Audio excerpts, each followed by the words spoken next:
நாளைக்கான வீடியோக்கான ஒரு ப்ரோமோ தாங்க வந்திருக்கு. ப்ரோமோ வந்து சூப்பராக இருந்துச்சு அப்படின்னு தான் சொல்லணும். அதாவது கதிர் இருக்காங்கல்ல, கதிர் அவங்களோட மகனுக்கு வந்து பெயர் சூட்டு விழா ஃபங்க்ஷன் வைக்கிறாங்கல்ல, அதுக்கு வந்து நம்ம இவங்க இருக்காங்கல்ல, ராகினி வந்து கெடுத்து விட்றதா வந்து பிளான் போடுற மாதிரி காட்டிக்கிட்டு இருக்காங்க அப்படின்னு தான் சொல்லணும். அதெல்லாம் பார்க்குறவங்க சேனல் மட்டும் மறக்காமல் லைக் அண்ட் சப்ஸ்கிரைப் மட்டும் பண்ணிடுங்க.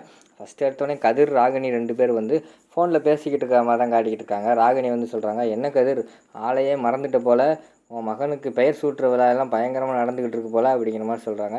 ஐயோ ரோசி, என்ன ரோசி அப்படி நினச்சிக்கிட்டு இருக்க, நம்ம பிளான் படி தான் எல்லாம் நினச்சிக்கிட்டு இருக்கு நடந்துக்கிட்டு இருக்கு, அப்படிலாம் நீ தப்பாக நினைக்காத அப்படிங்கிற மாதிரி வந்து நம்ம கதிர் சொல்கிறாங்க. இல்லை, நீ பண்ணுறதெல்லாம் பார்த்துக்கிட்டு இருக்கேன், என்னதான் இருந்தாலும் அப்பா பாசம் உன்னை விடலை அப்படிங்கிற மாதிரி சொல்லிக்கிட்டு இருக்காங்க. ரோசி, அதெல்லாம் ஒன்றுமே கிடையாது, நான் நீ சொல்லி கொடுத்த மாதிரி தான் இங்கே வந்து நடிச்சுக்கிட்டு இருக்கேன் சரியா, கூடிய சீக்கிரம் வந்து நம்ம ஆசைப்பட்டது வந்து நடக்க தான் போகுது அப்படிங்கிற மாதிரி வந்து நம்ம கதிர் சொல்லிக்கிட்டு இருக்க மாதிரி காட்டிக்கிட்டு இருக்காங்க. இல்லையே, உன்னை நம்ப முடியலையே அப்படிங்கிற மாதிரி சொல்லிக்கிட்டு இருக்காங்க.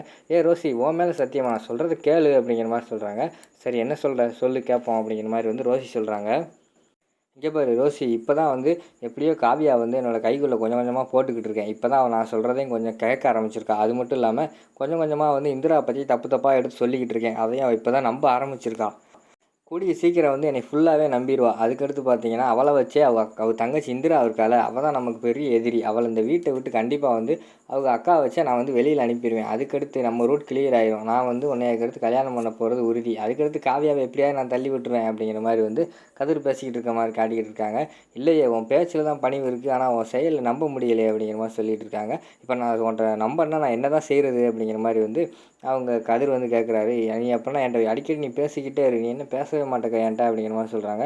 ஐயோ, நீ வேறு என்னோடய சுச்சுவேஷன் தெரியாமல் நீ வந்து இப்போ விளையாடிக்கிட்டு இருக்காத, ஆல்ரெடி இந்திரா வந்து டவுட்டில் இருக்கா அப்படிங்கிற மாதிரி சொல்லிவிட்டு இப்போ பேச முடியாது அப்படின்னு சொல்லிட்டு ஃபோனை வந்து கதிர் வச்சிடுறாங்க.